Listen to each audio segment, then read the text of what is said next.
बिस्मिल्लाहिर्रहमानिर्रहीम। अस्सलाम वालेकुम दोस्तों, एनटीएस टेक्नोलॉजी की जानिब से आप सबको अपने चैनल में खुशामदीद कहता हूं। दोस्तों, हमने माइक्रोसॉफ्ट एक्सेल का कोर्स शुरू किया था और आज उसी सिलसिले में पार्ट नंबर 4 अपलोड कर लेते हैं। 3 पार्ट्स ऑलरेडी हो चुके हैं। पार्ट नंबर 1 में एक्सेल का इंट्रोडक्शन करा चुका हूं।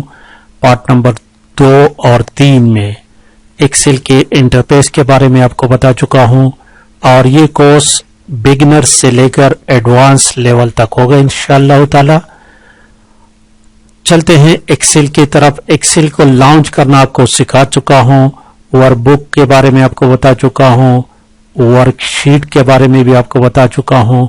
तो एक बात यहां पर याद रखें कि न्यू वर्कशीट शॉर्टकट की अक्सर एमसीक्यूज में आता है शिफ्ट F11।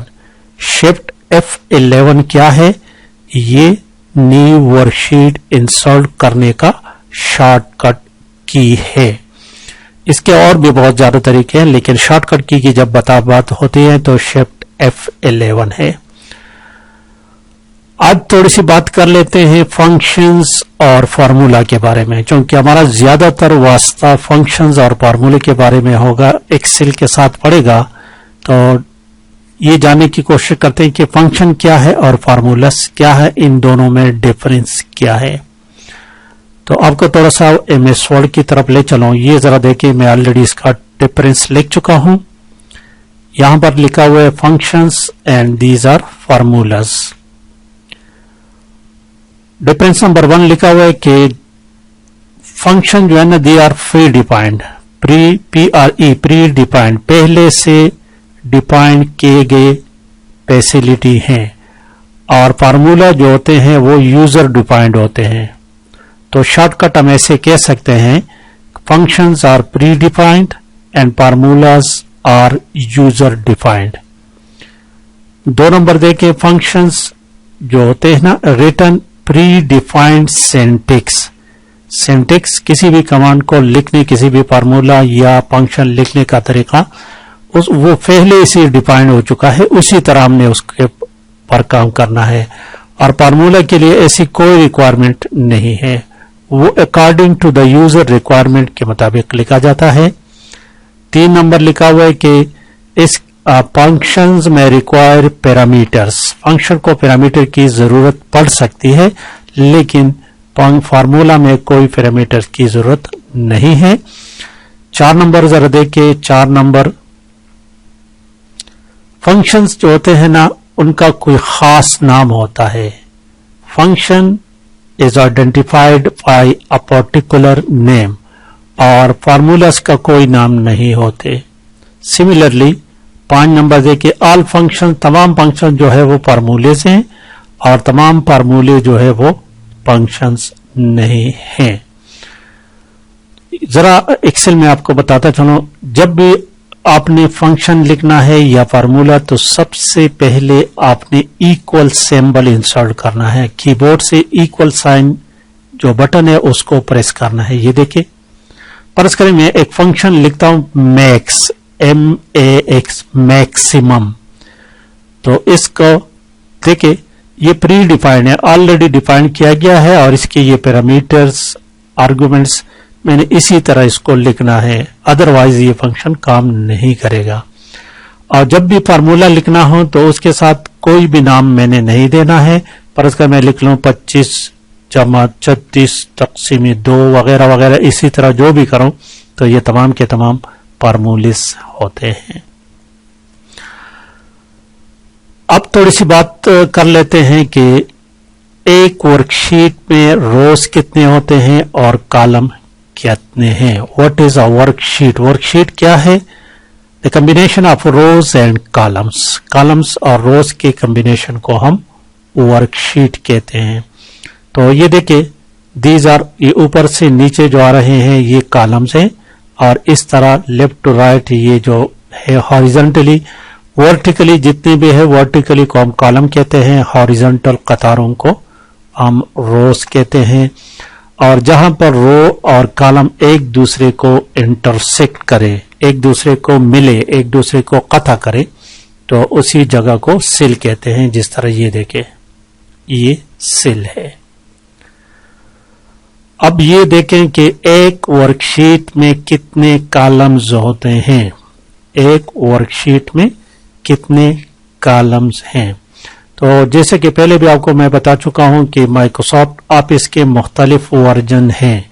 2003 और उससे पहले जितने भी माइक्रोसॉफ्ट एक्सेल थे उसमें कॉलम की तादाद 255 थी। याद रखिए 2003 और उससे पहले जितने भी एक्सेल है उसमें कॉलम की तादाद 255 थी और एक्सेल की रोज की तादाद 65,000 थी। रोज की तादाद 65,000 है। लेकिन 2007 और इसके बाद कॉलम की तादाद 65,000 से भी ज्यादा है, 16,000। अब ये आपको बताऊंगा, अब ये हम चेक करेंगे। और रोज की तादाद 10 लाख से भी ज्यादा है। ठीक है, तो हमने कैसे चेक करना है कि रोज और कॉलम कितने हैं। एक बात और कभी कभार क्वेश्चन आता है कि एक्सेल में जो कॉलम्स होते हैं उनकी हेडिंग 1 2 3 होते हैं कि या ABC। तो देखिए कॉलम की हेडिंग जो है ABC है। यहां देखिए ये A कॉलम है, ये B है, ये C है और ये D है। जब ये Z तक पहुंचता है तो फिर तमाम के साथ A को A B A C इस तरह और आखिर तक बहुत बड़ा ये दिखा। इसको बाद में अब और रोज के जो हेडिंग्स है, रोज की हेडिंग देखिए ये 1 2 3 लिखे गए हैं, ये 1 2 3 लिखे गए हैं। तो ये अक्सर ये भी क्वेश्चन आता है कि column headings are represented by characters या न्यूमेरिक। तो कैरेक्टर ABC और rows heading are represented by 1 2 3 यानी नंबर्स। ठीक है, अब इस वक्त मैं कॉलम नंबर 1 पर हूं। अगर फर्ज करें मैं आखिरी कॉलम में जाना चाहता हूं तो क्या करूं, कंट्रोल राइट एरो, कीबोर्ड से एरो की जो है उसको राइट एरो को मैंने कंट्रोल की दबाया और राइट एरो प्रेस की तो देखिए ये हम आखिरी कॉलम पर आ गए XFD। अब ये हमें नहीं पता कि ये XFD है क्या, ये कितना बनता है। तो हम ऐसा करते हैं कि हम अब देखिए कंट्रोल लेफ्ट एरो को जब मैंने प्रेस कर लिया तो पहले कॉलम पर वापस आ गया हूं। अब ये ABC जो लिखे गए हैं इसको मैं नंबर्स में कन्वर्ट करना चाहता हूं ताकि हमें आसानी रहे कि हम इसको गिन ले। तो देखिए आप इस बटन पर जाकर ऑप्शंस पर क्लिक करें और यहां फार्मूलास पर आप क्लिक करें और यहां देखिए R1C1 इसको चेक करके ओके प्रेस कर लें। जब इसको ओके प्रेस करोगे तो यहां देखिए अब कॉलम की हेडिंग जो है वो 1 2 3 में तब्दील हो गए, 1 2 3 में तब्दील हो गए। अब मैं आखिरी कॉलम में जाना चाहता हूं, कंट्रोल राइट एरो को मैंने दबा लिया तो ये देखिए हमारे पास कॉलम्स कितने हैं, 16,384 कॉलम्स हैं। 16,384 कॉलम्स हैं। वापस अब न्यू कॉलम्स कैसे इंसर्ट करेंगे। और एक बात याद रखें, ये एक मजे की बात है, हमारे पास 16,384 कॉलम्स है। ठीक है, अगर मैं एक कॉलम मजीद दूसरा इंसर्ट करूं तो क्या ये कॉलम्स की तादाद ज्यादा हो जाएगी? नहीं, कॉलम की तादाद ज्यादा नहीं होगी। ठीक है, जस्ट आपको एक स्पेस क्रिएट कर देगा। जरा देखें, ये परस करे, ये कॉलम नंबर 4 और 5, कॉलम नंबर 4 और 5 मैंने एक में 4 लिख लिया, A लिख लिया और दूसरे में B लिख लिया। ठीक है, A और B मैंने लिख लिया। इन दोनों के दरमियान अगर मैं एक मजीद कॉलम इंसर्ट करना चाहूं तो ये देखिए रिबन पर लिखा हुआ है इंसर्ट, ये इसको क्लिक करें और नीचे लिखा हुआ है कॉलम, इंसर्ट शीट कॉलम लिखा है ये, तो इसको आप क्लिक करें तो ये एक और कॉलम इंसर्ट हो गई। मैं इसको दूसरी तरफ पे कर लेता हूं ताकि हमें आसानी लगे। इंसर्ट कॉलम, ये देखिए इन दोनों के दरमियान कॉलम इंसर्ट हो गई, लेकिन ये ऐसा नहीं है कि इसके एक कॉलम की तादाद ज्यादा हो गई। कॉलम की तादाद वही है जो पहले थी, कॉलम इंक्रीज नहीं होते। इसी तरह रोज भी इंक्रीज नहीं होते, हम न्यू रोज इंक्रीज कर सकते हैं, उसमें इंसर्ट कर सकते हैं।